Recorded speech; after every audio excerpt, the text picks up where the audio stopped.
صدق الله العلي العظيم. أعوذ بالله من الشيطان الرجيم. بسم الله الرحمن الرحيم. والطور وكتب مستور وكتب مستور في رق منشور والبيت المعمور والسقف المرفوع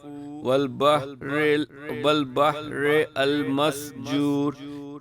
إن عذاب ربك لوقع ما له من دافع يوم تمور السماء مورا وتسير الجبال سيرا فويل يومئذ للمكذبين الذين هم في حوز يلعبون يوم يدعون إلى نار جهنم دعا هذه النار التي كنتم بها تكذبون أفسحر هذا أم أنتم لا تبصرون أصلوها فاصبروا أو لا تصبروا سواء عليكم إنما تجزون ما كنتم تعملون.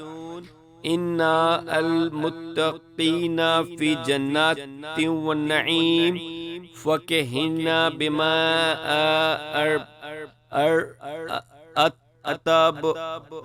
أتاهم ربهم ووقاهم ربهم عذاب الجحيم. كلوا واشربوا هنيئا بما كنتم تعملون متكئين على سرور مصفوفة وزوجناهم بحور عين والذين آمنوا واتبعهم وذريتهم بإيمان ألحقنا بهم ذريتهم وما ألتاهم من أمرهم من شيء. اللهم صل على محمد وعلى محمد من شيء كله.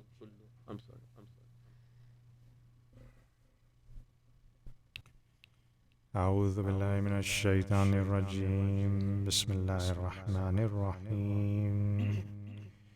والذين آمنوا واتبعتهم ذريتهم بإيمان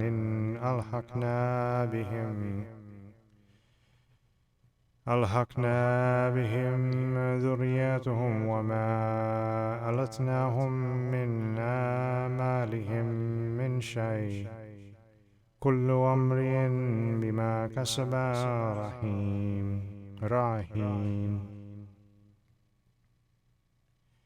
وأمددناهم بفاكهة ولحم مما يشتهون يتنزعون فيها كأسا لا لغو فيها ولا تأثيم ويطوف عليهم غلمان لهم كأنهم لؤلؤ مكنون. وأقبل بعضهم على بعض يتساءلون قالوا إنا كنا قبل في أهلنا مشفيكين قالوا إنا كنا قبل في أهلنا مشفقين فمن الله علينا ووقانا عذاب السموم. إنا كنا من قبل ندعوه إنه هو البر الرحيم. فذكر فما أنت بنعمة ربك بكاهن ولا مجنون. أم يقولون شاعر نتربص به ريب المعنون. قل تربصوا فإني معكم من المتربصين. أم تأمرهم أهلهم بهذا أم هم قوم طاغون.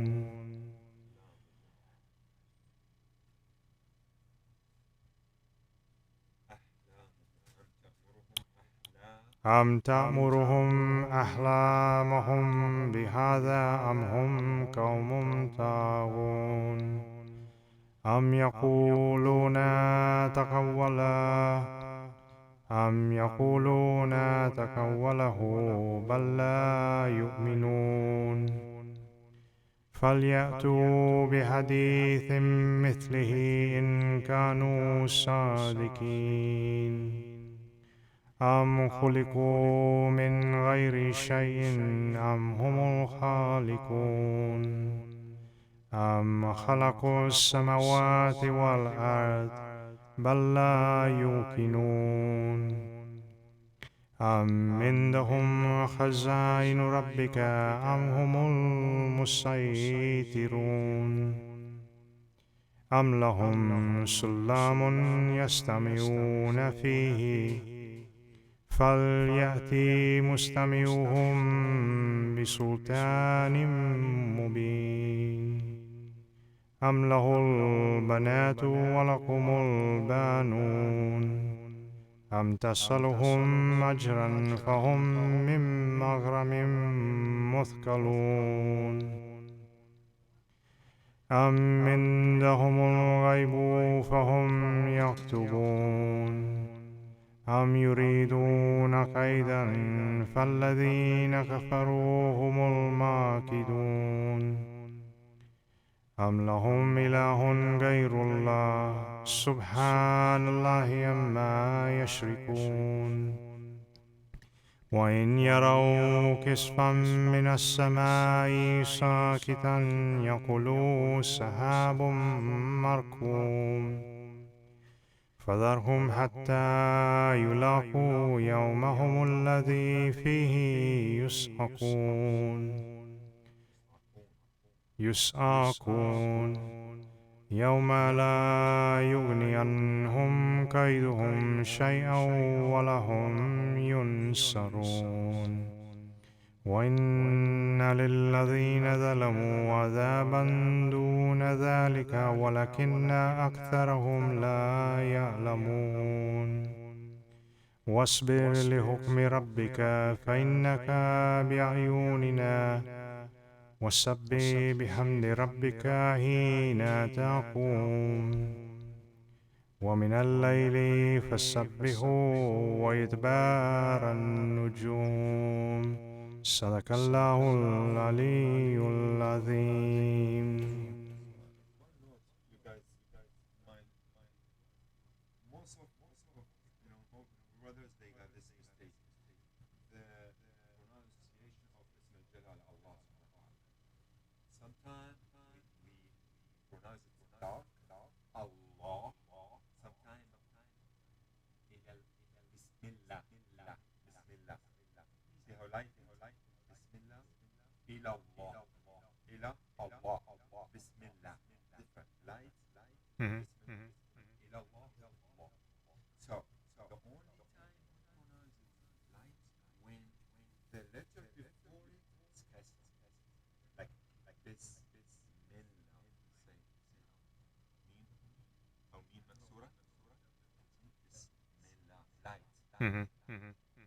If you say any other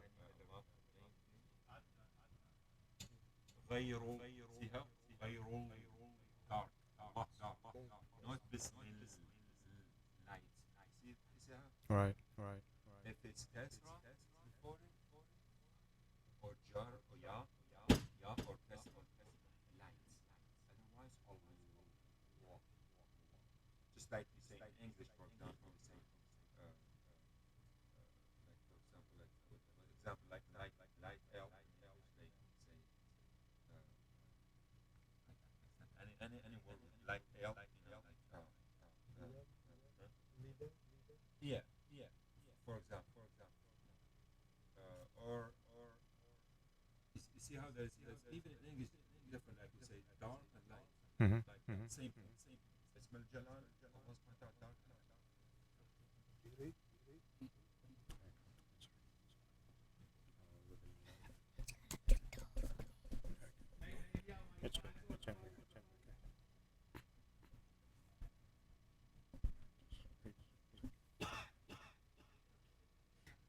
من الشيطان الرجيم بسم الله أعوذ بالله من الشيطان الرجيم بسم الله الرحمن الرحيم والنجم إذا هوى مد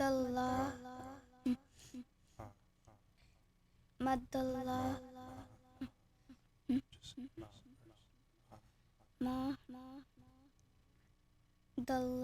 ما الله صاحبكم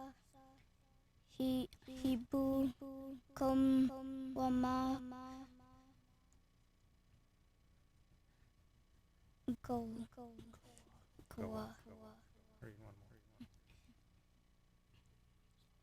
غوى وما ينطق عن الهوى صدق الله العظيم.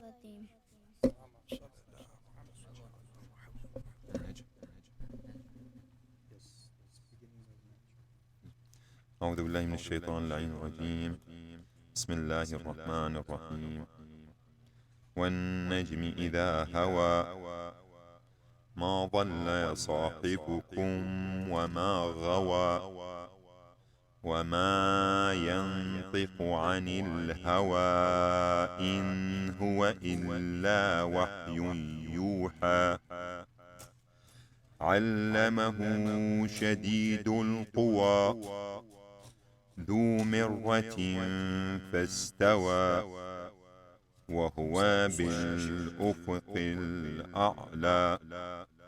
وهو بالأفق الأعلى ثم دنا فتدلى فكان قاب قوسين أو أدنى فأوحى إلى عبده ما أوحى ما كذب الفؤاد ما رأى أفتمارونه على ما يرى ولقد رآه نزلة أخرى عند سدرة المنتهى عندها جنة المأوى إذ يغشى السدرة ما يغشى ما زاغ البصر وما طغى لقد رأى من آيات ربه الكبرى أفرأيتم اللات والعزى ومناة الثالثة الأخرى ألكم الذكر وله الأنثى تلك إذا قسمة ضيزى إن هي إلا أسماء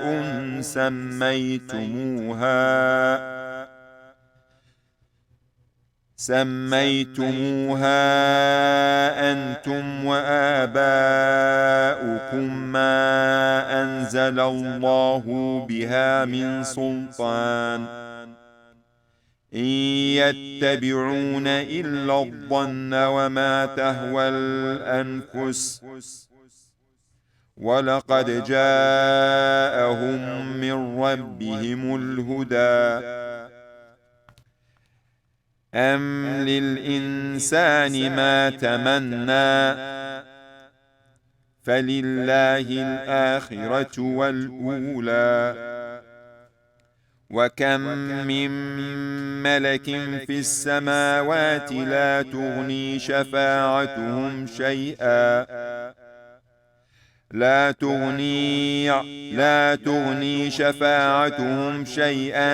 إلا من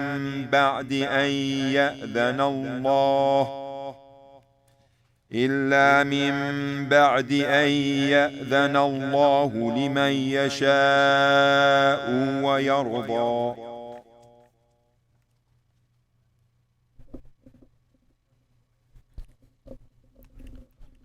أعوذ بالله من الشيطان الرجيم.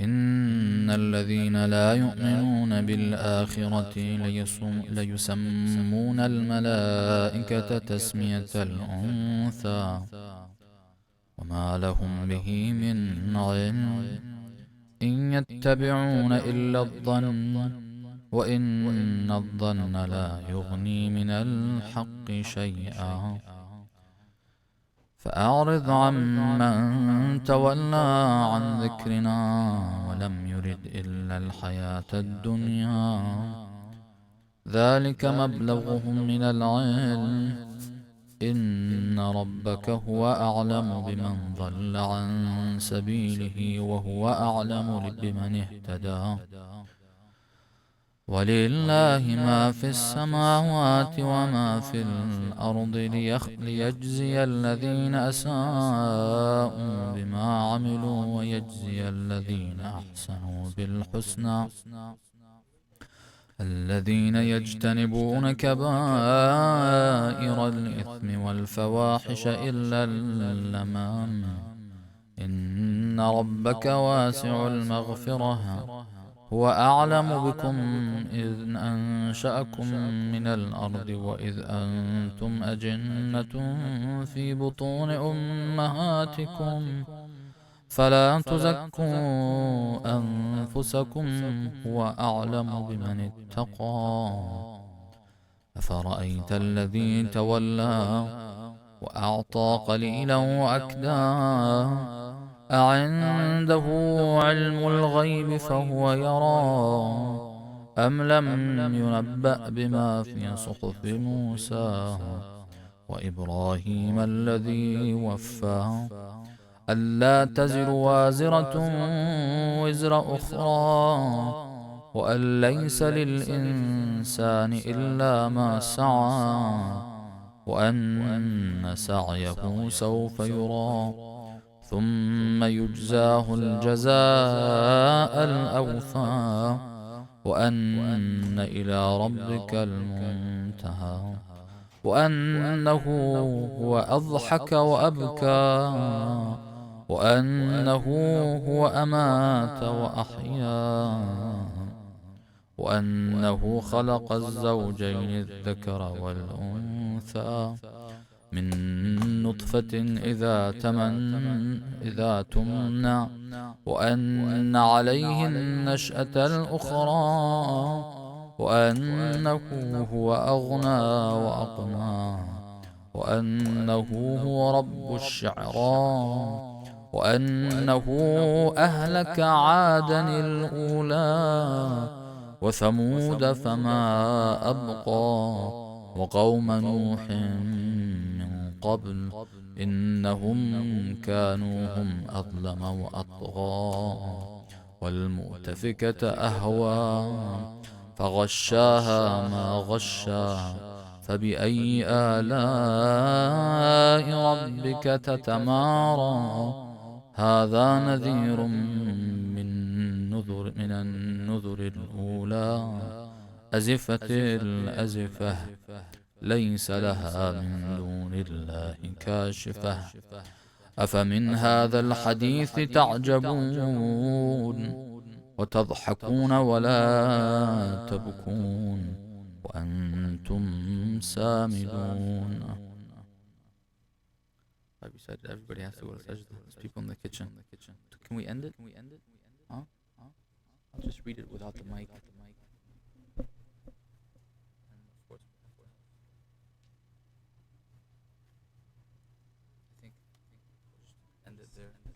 I'll just end it. Our time is up, right? Is our time up?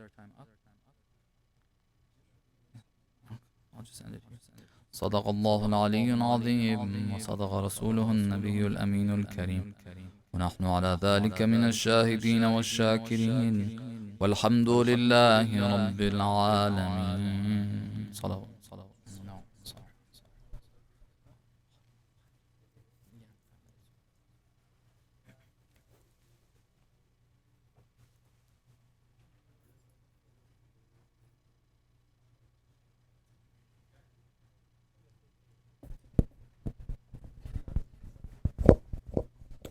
Jazakallah. Please recite aloud salawat. I shall recite. I'd like to invite Maulana to the member, please.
أعوذ بالله من الشيطان اللعين الرجيم.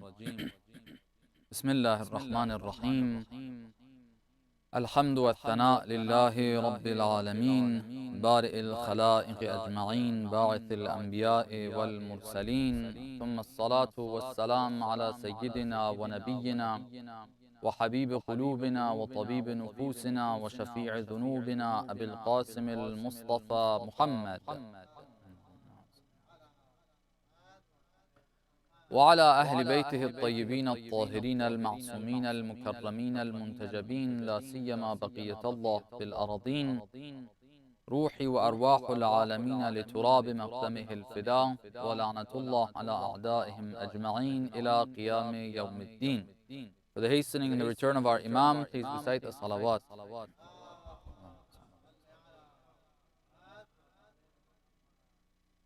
After we finished talking about what I had planned to about the history of Amir al-Mu'mineen, part of it, to take some lessons from, we started to discuss Surah Al-Hashr, a shorter surah of the Holy Quran that hopefully, if Allah blesses us and enables us, we'll be able to finish by the end of this month and get an understanding, try to scratch the surface a bit and have a bit of an understanding regarding this surah and the great teachings that Allah subhanahu wa ta'ala has given us in this surah.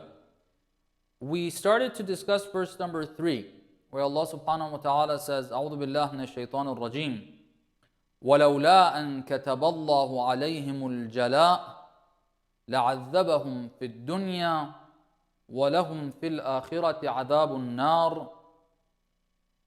And the verse, or that verse comes to an end, and the following verses which we'll get to inshallah. Briefly a recap, we said that this verse, or this surah actually, begins with reminders about how the universe functions. سَبَّحَ لِلَّهِ مَا فِي السَّمَاوَاتِ وَمَا فِي الْأَرْضِ. Everything in this world is constantly and continuously doing tasbih, which has many different implications. Part of it is saying that our will, the creation, whatever it is, whether it's human beings, it is objects, it is angels, whatever, everything is saying that our will is subordinate and we are submitting. Your will is the one that overrides. Your will is the one that plays out. Everything is announcing and constantly saying that they are an abd of Allah. This is what the surah begins with, which is important for us to note. Then with that understanding, Allah subhanahu wa ta'ala gets into the story of Bani Nadir, one of the Jewish tribes that lives outside of Medina. And we were talking about them. Briefly, what it was the following. There were three major tribes living close to Medina. There was one that was further out. Khaybar is a fortress that's a bit further out. It's a bit away from Medina. There's a distance. But the 3 tribes that live right outside of Medina, one of them is Bani Nadir.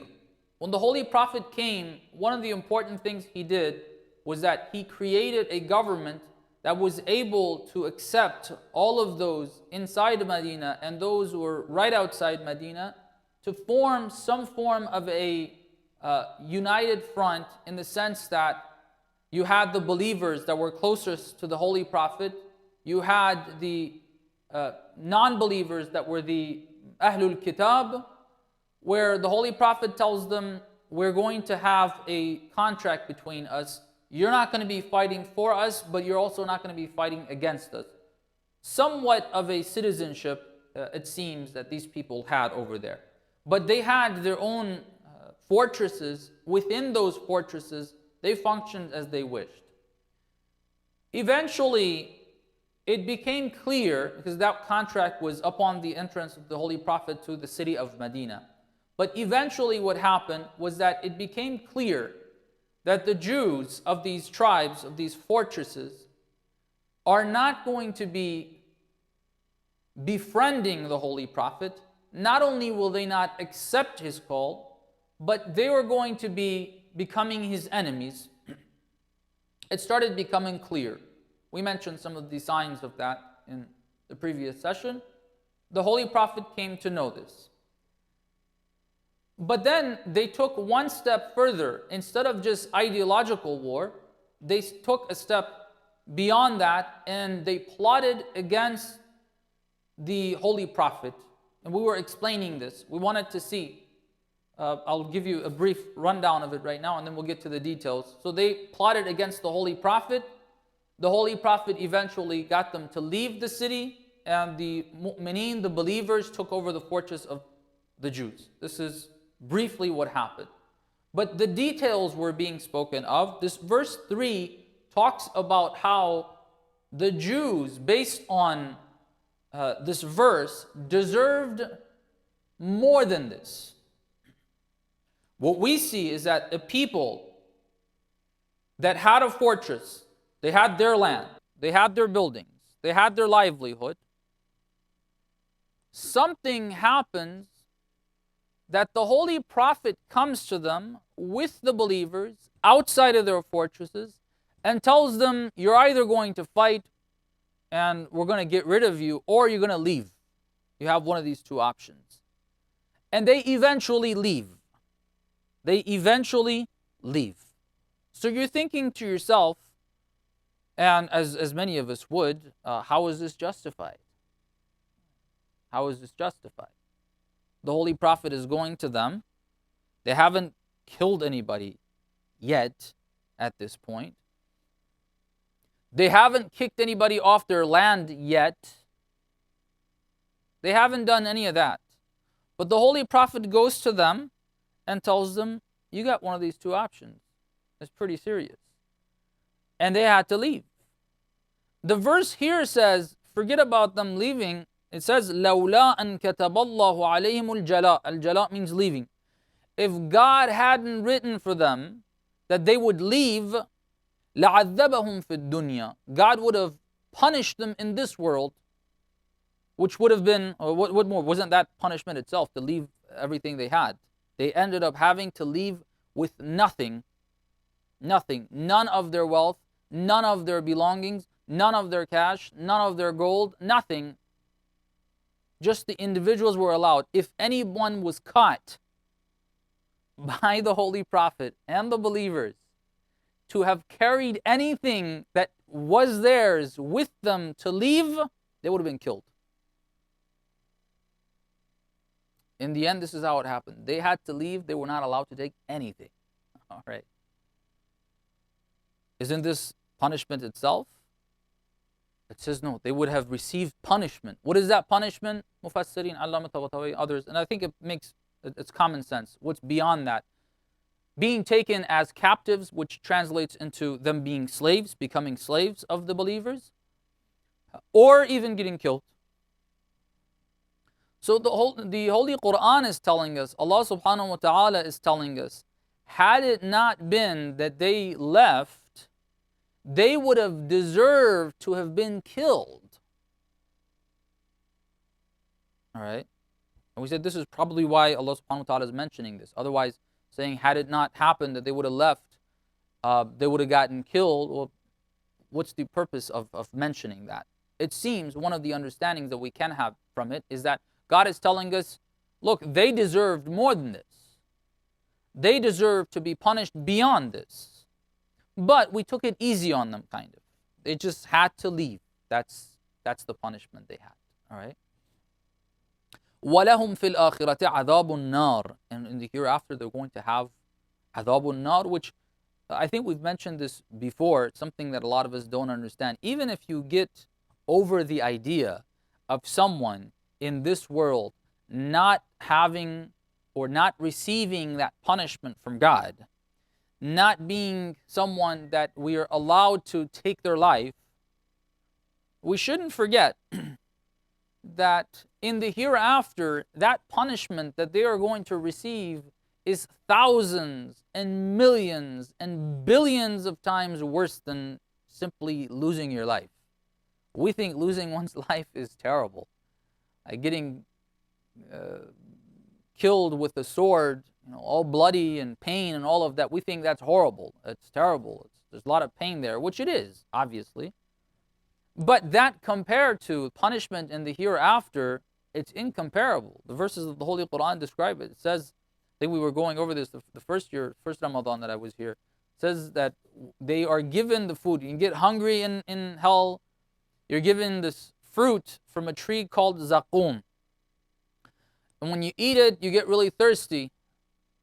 When you ask for water, what are they going to give you? They're going to give you molten metal that's so hot that is turned into liquid.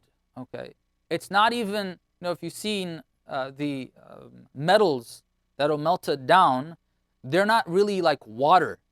They haven't melted down to that extent. They're not that hot. You got to give them a lot hotter than that for them to start bubbling the way water does, start boiling the way water does. It says they will be given the molten metal that يَغْلِي فِي الْبُطُونِ. It starts to boil in their insides, okay? And it says that in Surah Al-A'la, with all these punishments that have been mentioned, in Surah Al-A'la, it says, لَا يَمُوتُ فِيهَا وَلَا يَحْيَا. The position they're in is not death or livelihood. That's not being alive. They pray to God, please take our lives. We don't want to exist anymore. All right. So this punishment here is nothing compared to that. Whatever it is, even if it's the harshest. Now, the question we had was this. We're trying to understand. Let's put aside the punishment in the hereafter. Let's talk about right here in this world. So the Holy Prophet goes to them, tells them, you got to leave. And God tells us, well, that's nothing. They deserve to have been punished in this world. They deserve to have been killed even. How does this make sense? Isn't the Prophet of Islam the Prophet of mercy? Isn't the Prophet of Islam the Prophet of rahmah, of akhlaq? Right? Those who are advocates of this. Don't you guys all believe in this? So how do we put these two together? Sometimes we like to just pick the chapters of history where we're told the Holy Prophet used to get ill treatment in Mecca by the Jewish women, by the mushrikeen, the women that were mushrik, men and women, all of them. But some of the stories that they would do different things, and then when they were ill and the Holy Prophet would see that they're not coming there to disrespect him and do what they usually did, he would go and visit them. And we would say that to people and say, how great a person, which is true. That's absolutely true. You have that dimension. But you also have this. How does this fit into the picture? Recite a salawat, please.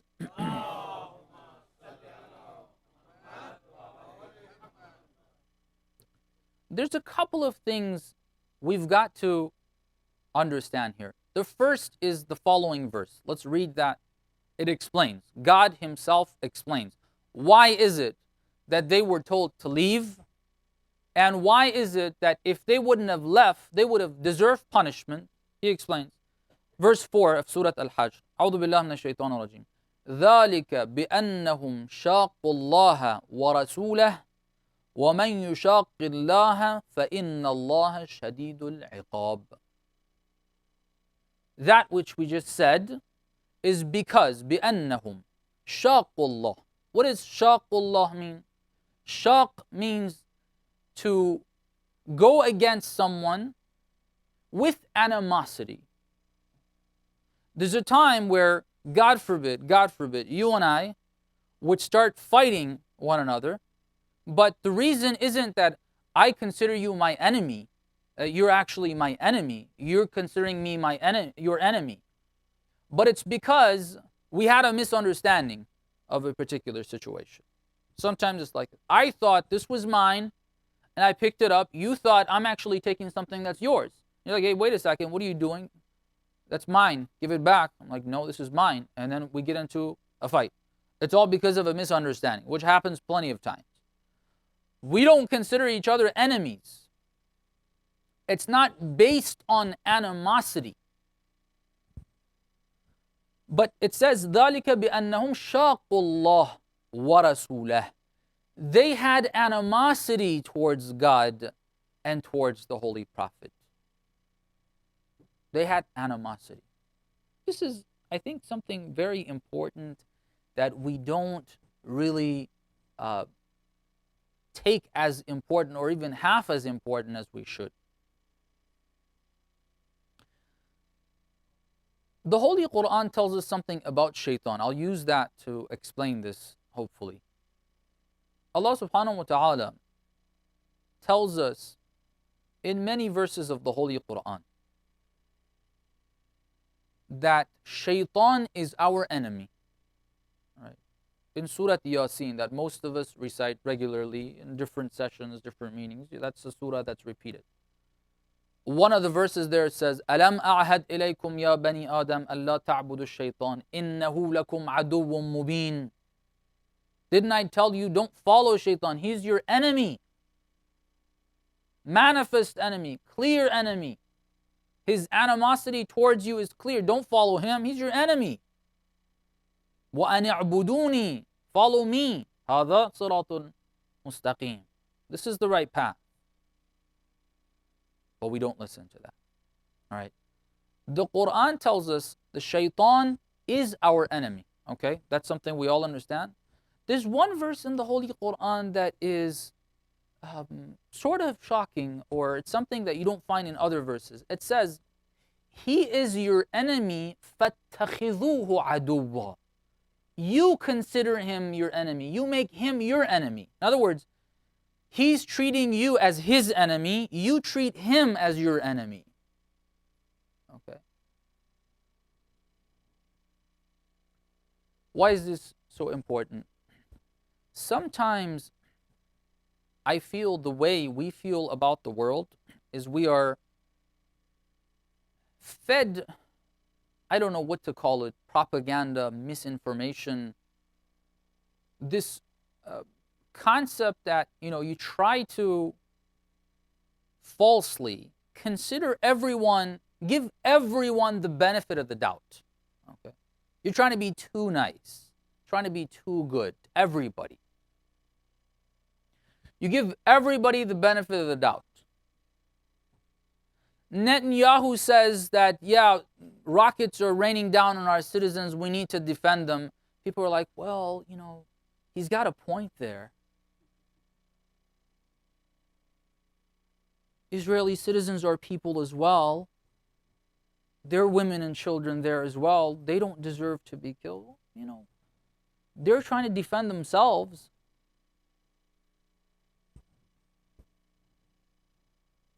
Everybody the benefit of the doubt. Everybody. And then when you say, hey, look, there is this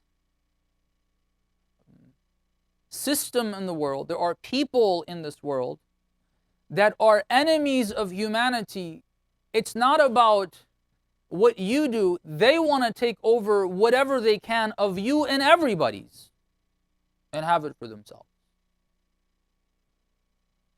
Like, no, this is a conspiracy theory. This is a conspiracy theory. A fact that the Holy Quran tells us with that one verse is this, and we all believers, in fact, all human beings should understand this, but especially the believers, and we got to make sure we understand this in light of the teachings of the Holy Quran and the Ahlul Bayt. What is it? We have enemies. There is something called an enemy that is not about misunderstanding something that you have said. It's not about misunderstanding the word jihadun nafs and saying that you got to get detained for a few days because you carry a book called Jihadun Nafs, which means battling the self. It's not about misunderstanding. They are your enemy. They are using different excuses to get at you. They're trying to confuse you. They're trying to take advantage of you. And they'll do anything that they can to get rid of you. This is the enemy. This is the meaning of an enemy. All right? The first thing I would like to say is that we have to know this in our day-to-day lives. When we're living here in the comfort of our homes, our cars, our work environment, we're making our money or whatever, everything seems to be comforting, everything is comfortable, and we just switch the news on, we see people in other parts of the world are suffering, and then it's a conflict there. I feel like I don't have any enemy here. I feel like, there are some people fighting, there's misunderstanding, resolve that issue. Here, we don't feel that. And sometimes, in fact, as I mentioned, when you keep saying, look, there's this enemy, people say, this guy is a bit too extreme. Right. The Holy Quran tells us we have enemies. Take them as your enemy. You don't treat your enemy as a friend. You treat your enemy as an enemy. You treat your enemy as an enemy. Okay. This is very important for us to understand. The worst thing, the stupidest thing anyone can do is to not be able to identify who their enemy is, and therefore treat that enemy, or even after figuring out who their enemy is, treat their enemy as a friend, try to be kind to them. That's the stupidest thing you could ever do. You're going to lose everything that you have. Everything that is rightfully yours is going to be lost. We have to know that there is an enemy. We need to therefore identify who that enemy is. And thirdly, we need to treat that enemy as an enemy. All three of those need to happen. All three of them need to happen.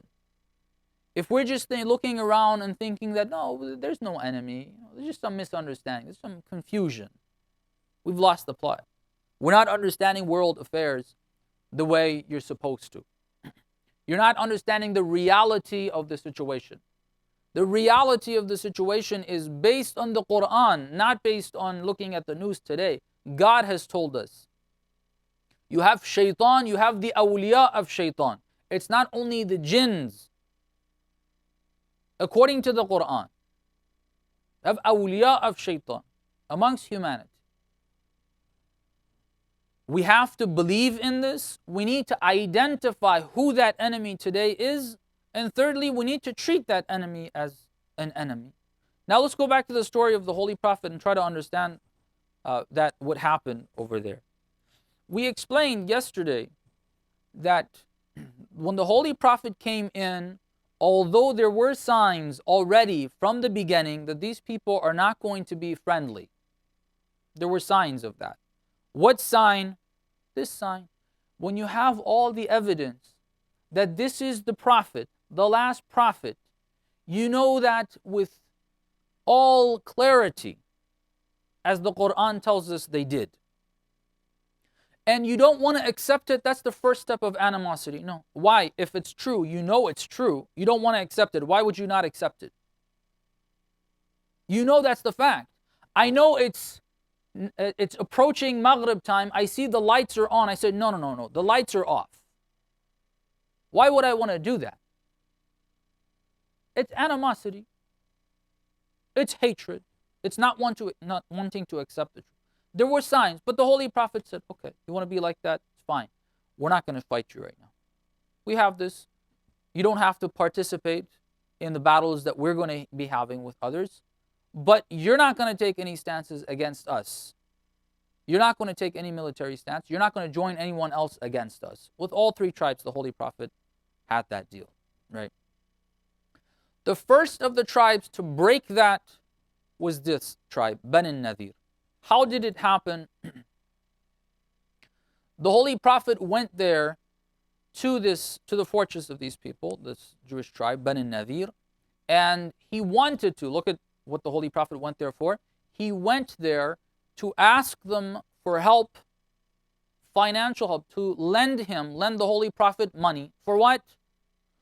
The believers, obviously we know, they weren't in the best economic circumstances, and the Jews were the wealthy ones in Medina. The Holy Prophet went to them, he asked them for financial help. For what? 2 people were killed by one of the believers. 2 men were killed by one of the believers. You have blood money there. It was an accident, apparently. There's diya, blood money. If someone kills another individual, you're going to have to pay diya if it's accidental and by mistake. The person who had done that didn't have any money. The Holy Prophet went to the Jews to borrow money to give the diya. Now there's a lot of stories to take from that, a lot of lessons to take from that story, but we'll leave them for another time. When he went there to borrow money, Ka'b ibn al-Ashraf, one of the influential figures in this Jewish tribe, Bani Nadir, he tells the Holy Prophet, oh, assalamu alayk ya Abul Qasim, saying things very, treating the Prophet with hospitality. Come on in. Yes, of course we will lend you that money. Come on in, why don't you join us for a meal? Okay. And when he brings the Holy Prophet for a meal inside, he starts plotting with his people to kill the Holy Prophet. When he's out preparing the plot to get his people to kill the Holy Prophet, the angel Jibreel comes down to the Holy Prophet and tells him about the plot. The Holy Prophet leaves.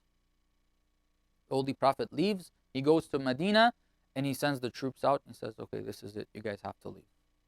You're thinking to yourself, oh my God, they didn't even actually do anything. They didn't even actually take out a sword. They didn't do that. All they did was they plotted against the Holy Prophet.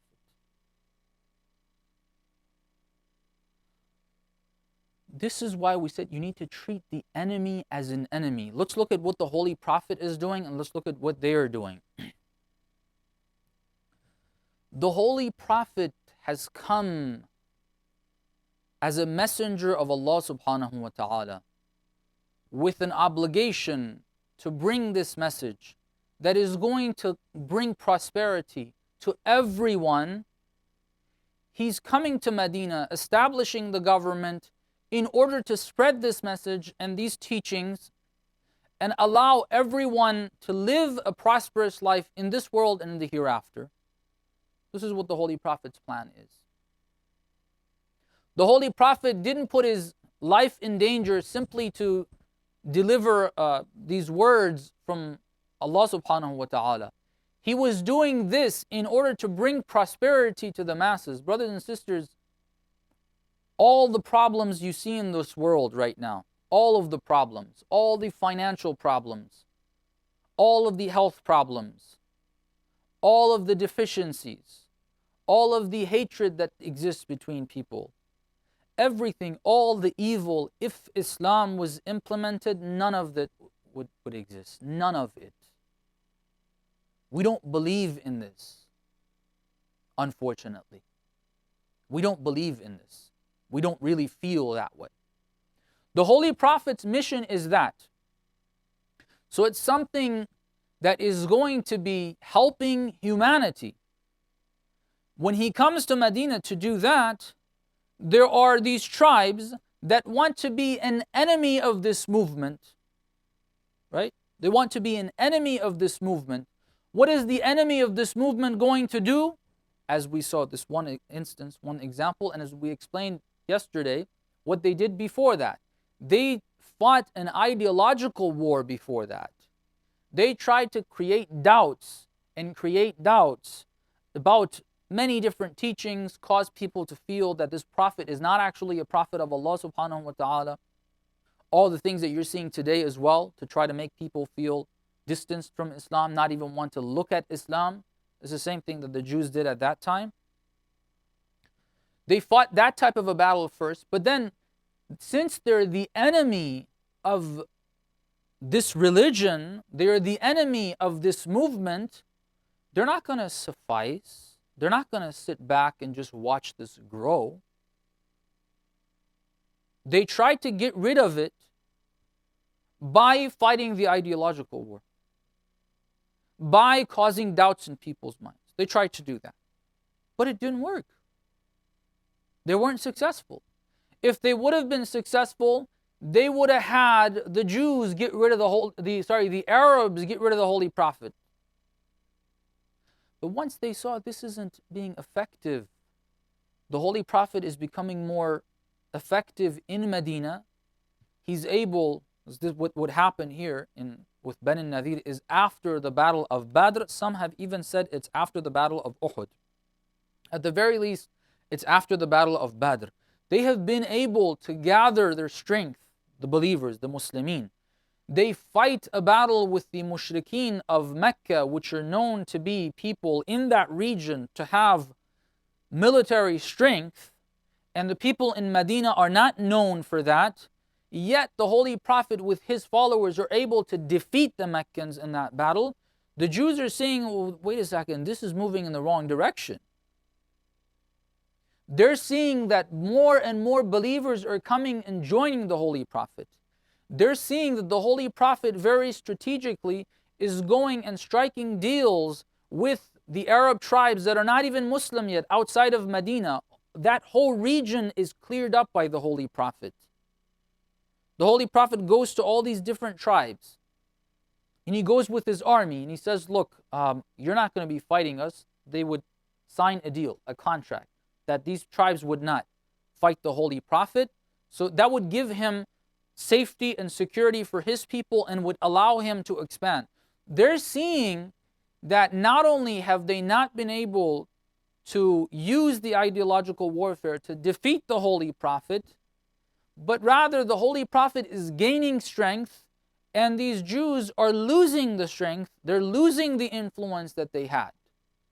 Before, the Jews had all the wealth, they had all the influence in Medina. Nothing happened without the will of the Jews. Now things are different. The Holy Prophet is controlling everything. Jews really don't have much of a say there. When they see the message of Islam, the Holy Prophet, the government of Islam being, or they consider it their enemy, they're going to fight against it. It would be ridiculous for the Holy Prophet to say, oh, let's just let them stay here. Just let the enemy stay here who is plotting to get rid of Islam. They didn't plot to kill some average person on the street. They plotted to kill the leader of this movement in this direction. Right? This is something we need to understand. Sometimes we look at things on a very individualistic level, and we see things as I as an individual and you as an individual. We need to go a bit beyond that and look at social movements, political movements, the leadership of a social body, a nation, an ummah, and the enemy of an ummah, not of an individual. The Holy Prophet is not seen here as an individual. If someone would say something to the Holy Prophet as an individual, the Holy Prophet would listen to that. All the disrespect, he took it. But if you're attacking the Holy Prophet and you're trying to get rid of him as the leader of the Muslims in this, moving in this direction, that becomes a completely different story. That becomes a completely different story. It's not a personal matter anymore. It's about the livelihood of this movement that's supposed to bring prosperity to the people of the world. You have this threat for the continuation and for the expansion of the Islamic movement that's going to be bringing prosperity to humanity. It only makes sense. And yes, the Holy Prophet treated them with akhlaq that he told them to leave. They deserve to be killed for what they did. It's either you're going to get rid of them or they're going to get rid of you, because they're your enemy. They're not going to give up on this idea. It's naive to think, okay, we'll just forgive. I went to South Africa. This is a concept that I think is very difficult for most of us to understand. I went to South Africa. I had a trip there once. It was a very enlightening experience for me. I don't know how familiar you are with the recent history of South Africa and what happened there. Everybody knows about the apartheid regime that was there, and that gradually and eventually this apartheid regime had to give up its control, apparently, at least the political side of things, and they had to hand over power to someone that was imprisoned by them in Robben Island called Nelson Mandela. This is what we hear, and we praise Nelson Mandela for the struggle he went through. And it's great, alhamdulillah, we got rid of the apartheid regime. However, there's a lot that you and I don't know about what has happened there and what is happening there right now. The mistake they made was that they didn't treat that apartheid government as the enemy of the nation in South Africa. They didn't do that. What did they do? The resistance, a lot of us don't know this, the resistance in South Africa was actually done by the people. We know the people were resisting and they were fighting against the South African apartheid regime.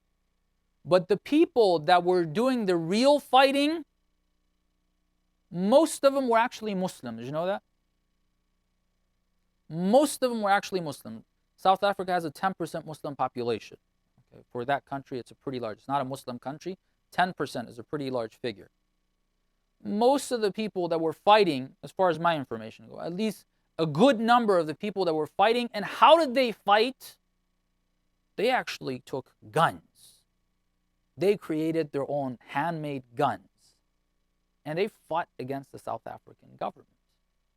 These were the people that they traveled abroad with all the difficulties and pushed people to sanction the South African government, boycott South African products. These people pressured the South African government. But what did the South African government do? The South African government, the apartheid regime, went and said, okay, we have all these people in the opposition. Let's go and find someone that we can strike a deal with. Let's go and find someone that we could do that with. These people who are fighting us with guns, we can't strike a deal with them because they're treating them as their enemies. So they went. There were many. It's not only Nelson Mandela that was in that island. Robben Island was filled with people that were imprisoned because of their activities against the apartheid regime. Well, they struck a deal. They call it reconciliation. They said that, no, we want to forgive the past. Let's be kind. Let's be forgiving. Towards your enemy, you're not supposed to be forgiving. It's wrong to be forgiving in that way. So what's happened right now? If you go to South Africa, the political system is controlled by Africans from South Africa, which is what should be there. But a political system that doesn't have any financial support except for the same people that controlled the economy during the time of the apartheid regime means that that political system is actually a show for the same people to run the government. And this is what's happening. I was shocked to see the type of livelihoods that the Africans still had despite the removal of the South African apartheid regime. If you go to Cape Town, it's a very beautiful city, but all the beauties is where the whites are. They're either British by origin, Dutch by origin, or Portuguese. And you have some Israelis, of course, coming in and buying the best apartments by the ocean. It's beautiful. It's a beautiful city. One of the most beautiful cities on earth. All right. But all that area, all the beauty is where the whites are. You want to see where the Africans live? You have to move a bit away from that. Still, today, that's where they are. Those lands were taken from them. No, let's forget the past. Forgive the past. These are their lands. You got to treat the enemy as an enemy. Otherwise, they're looking for whatever they can do to try to get rid of you, to control you. The Prophet of Islam treated them with akhlaq, that he said, leave. Otherwise, they deserve death, as the verse of the Holy Quran says. Why? Because they were the enemy of Allah, which Allah means not the creator. No one can be the enemy of the creator of this world. No one can be. But Allah's message on earth, Allah's religion on earth, that is a religion that encompasses all areas of life, that will bring prosperity to the lives of human beings and will give us teachings how to govern our lives to have a prosperous life. They were the enemy of this. If you're the enemy of this, you are the enemy of the prosperity of humanity. It's either you as the enemy of that or those who want to move towards human prosperity. They deserve death. Allah subhanahu wa ta'ala was kind to them. لولا أن كتب الله عليهم الجلاء لعذبهم في الدنيا. And they deserve, even if they don't receive it in this world, they will deserve that in the hereafter. ذلك بأنهم شاقوا الله ورسوله. If anyone is against this as an enemy of it, not ignorant people, the ignorant people are pushed to show animosity by the real enemies of Islam. You have to be able to distinguish between the two. A lot of times we don't do this. We mistake the ignorant people as the enemies. We see the ignorant people chopping off heads, cutting bodies open and taking organs out. We see those ignorant people and we think they're the enemy. No, don't be naive. They're not the enemy. They're the ignorant ones. It's out of their stupidity that they're doing that. The real enemies are the ones that you don't see. They're funding these people. They're funding their channels to spread this ignorance. They're funding Shia channels to spread ignorance and to cause division amongst Muslimin so that we can't join a platform and be together. Those are the real enemies of Islam. They're the real enemies of Islam. If anyone is the enemy of this movement of Islam, وَمَنْ يُشَاقِ اللَّهَ فَإِنَّ اللَّهَ شَدِيدُ الْعِقَابِ. Allah is very severe in His punishment. And this, for whoever understands the Quran, doesn't only mean that God is going to send, like He did for Fir'aun, take them in the middle of the river, the Nile River, and destroy them in that way. It's not only sending lightning and destroying people.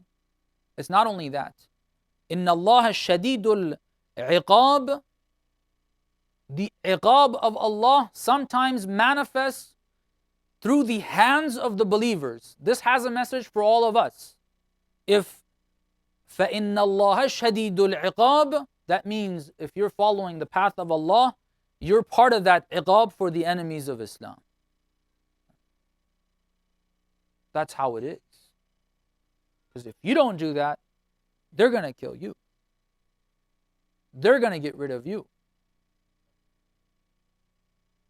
They're going to go against it. I'll use these last moments of our talk tonight to just remind the brothers and sisters about the implication, practical implication of this verse today and tomorrow. Tomorrow is the day of Quds, brothers and sisters. The Zionist entity is that enemy of Islam. The party of the Zionists, even the ones that are not Jewish, which Judaism actually doesn't mean a religion any longer, it's a race. Those who don't have the Jewish faith, whether they are atheists amongst the Jewish people as a race, or they are atheists from outside of that race, or they are Christian by faith, as they call themselves, which they can't be Christian, or even they are Muslim, al-ayadu billah. They are the enemies of Islam. This is the enemy of Islam. The enemy of the path of Allah subhanahu wa ta'ala in this day and age. When the flag of Islam is raised after many centuries in the Muslim lands, after the enemies of Islam had started choking Islam to death. Read your history, brothers and sisters. Read your history. If it wasn't for the Islamic Revolution in the Islamic Republic of Iran, they would have choked Islam in its entirety, Sunni and Shi'i. They had already choked to a great extent the Hawza in Najaf, unfortunately. Ayatollah Khoui did not have the ability to give his regular lessons. What does fiqh lessons have to do with anything? They're not just a regular person, they're your enemy. They're not going to let you even have fiqh classes.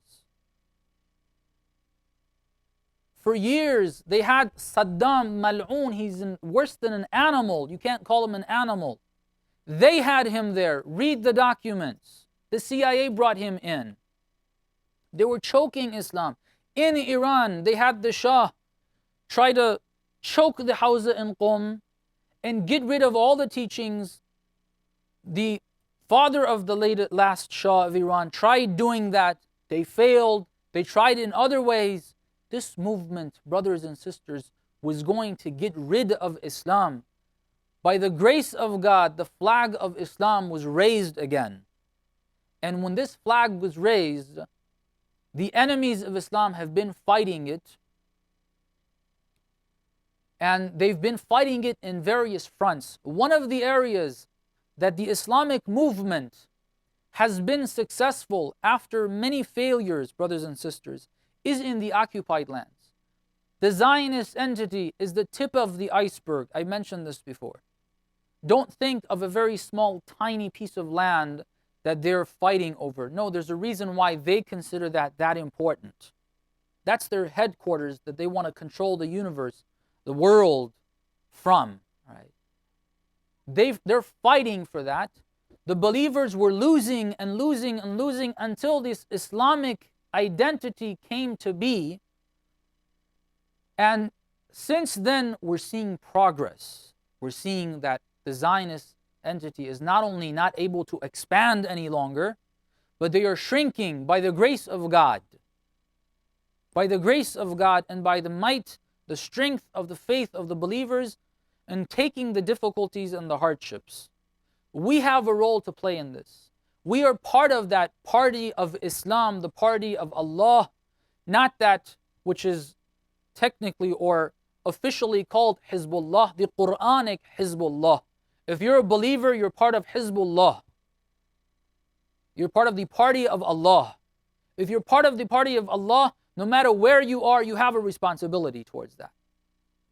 And our responsibility is going out on the streets. That is showing our animosity. That is our fight. We don't need to go over there and start shooting rockets as the believers in Gaza are doing. That's not our responsibility. Imam Khomeini correctly identified that we need to have a global people's movement, people's uprising against the Zionist entity. This is what needs to happen. The believers in Palestine are doing their share. You and I need to do our share. وَمَنْ يُشَاقِ اللَّهِ فَإِنَّ اللَّهَ شَدِيدُ الْعِقَابِ. We are the means through which that iqab has got to be brought to the enemies of Islam. And the way that that is going to happen in this country is us going out on the streets in the largest numbers possible, leaving out what the enemy wants to do to us, and that is to divide us up, to make us feel that, oh, they are not Shia, they are Nasibi, which is a lie. They are this, they are that, you are Shia. No, you don't join that. That's exactly what the enemy wants. Our responsibility is to go. And I pray to God that He gives us the guidance, the understanding, and the ability for every single one of the community members here. And I hope to God, every single community member of the believers throughout America, in Canada, and North America, and South America, and Asia, and Europe, and Africa, and Australia, and New Zealand, the entire globe, I hope we can come to the understanding that all believers come forth without any exception on the last Friday of the month of Ramadan. You see how effective this is, brothers and sisters. When you see the enemy disliking your move, you know that that's the right move to take. They hate every single one of you being out there. If they can have one less person, they would do anything to have one less person out there. That means we need every single individual out there, because the enemy of Islam is being fought against in that way. We are becoming the means through which Allah subhanahu wa ta'ala is going to bring that iqab to the enemies of Islam. We ask Allah to give us that insight. We ask Him to hasten the return of our Imam. We ask Allah subhanahu wa ta'ala to help us become His true companions and soldiers. We ask Him to prolong the life of all those helping the cause of Islam, especially the Maraja and especially the leader. We ask Allah to forgive us all of our sins. We ask Him to forgive our parents, our grandparents, our relatives, all believers. We ask Him to grant all believers their hajat, cure all the ill. And we ask Him to relieve all believers of the hardships that they're facing, especially those in Iraq. There was another explosion, unfortunately, today in Baghdad. Allah curse those who are causing this, the real enemies that are behind it, and guide those ignorant people that are carrying these out. We ask Allah to relieve those believers and relieve the believers in the occupied lands of their hardships. And we ask Allah to bring justice for all the people of the world by the right of the Imam of our time, inshallah. Wassalamu alaikum wa rahmatullah bin Nabi wa alih rahimallah man qara al-Fatihata ma'a as-salawat. Salli ala.